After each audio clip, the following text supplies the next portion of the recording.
Geçen hafta The Walking Dead Daryl Dixon ilginç bir yeni olay örgüsü kurdu. Roberto, Justina ile yeniden bir araya gelmek için bir kamyon çaldı ve Daryl ve Carol onu kurtarmak için düşman topraklarına doğru yola çıktılar. Roberto'yu aramanın sezonun geri kalanını alacağı düşünülüyordu ancak onu tam anlamıyla ve abartmıyorum 5. bölümün 2. dakikasından kısa bir süre sonra buldular. Birkaç haydutun onu bir köprüden bir aylak sürüsünün pençelerine sarkıttığını gördüler. Roberto'nun izini sürdüler, adamları köprüden vurdular ve açılış jeneriğinden önce onu öldürdüler. 10 dakika içinde sağ salim Solaz'a geri dönüyorlar ve durum eski haline dönüyor. Bu durum son derece hayal kırıklığı yaratıyor ve 3. sezonda daha büyük bir hikaye anlatımı sorununa işaret ediyor. Hikaye, sinir bozucu duraklamalarla devam ediyor. Heyecan verici yeni bir karakter veya hikayeyle her karşılaştığımızda ya sönük kalıyor ya da çok çabuk bitiyor. Steven Merchant'ın karakteri kadroya harika bir yeni katılımdı ve kıyamet sonrası Londra, keşfedilmesi eğlenceli yeni bir mekandı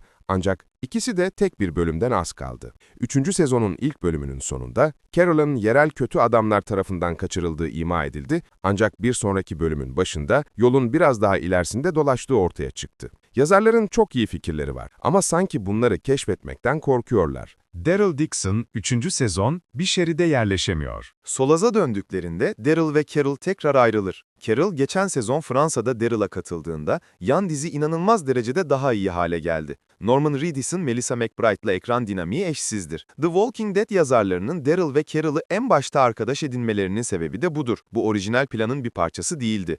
Ancak bu oyuncuların kimyası inkar edilemezdi. Ancak 3. sezon onları sürekli ayırır. Carol Solaz'da arkadaş edinirken Daryl kasabanın uğursuz sırlarını tek başına araştırır. Daryl tekne parçaları ararken Carol Antonio ile bir ilişki başlatır. Daryl'ın çölde motosiklet sürerken tek başına kaldığı sahneler oldukça havalı. Barcelona'ya giderken aylaklar tarafından çekilen bir trende bir bandoleros çetesiyle karşılaşıyor. Çete lideri Daryl'ı uzaktan motosiklet sürerken görüyor ve motosikletini almak istediğine karar verip kendi adamlarından oluşan bir konvoyu onu kovalaması için gönderiyor. Bu geçen haftaki Mad Max savaş sahnesinin esintilerini anımsatan iyi yönetilmiş bir aksiyon sahnesi. Bu çöl ile öfke yolu arasındaki tek fark renk tonlamasının doygunluğu. Hepsi çok eğlenceli şeyler ama Daryl ve Carol'ın her zaman ayrı olduğu bir Daryl ve Carol şovu yapmak boşa harcanmış bir fırsat gibi hissettiriyor. Bu bölümün limbo olarak adlandırılması yerinde çünkü dizi orada takılı kalmış gibi hissettiriyor. Ne yapmak istediğine karar veremiyor. Bir yola giremiyor. Bir sürü iyi fikri var ama hiçbiri sonuca ulaşamıyor.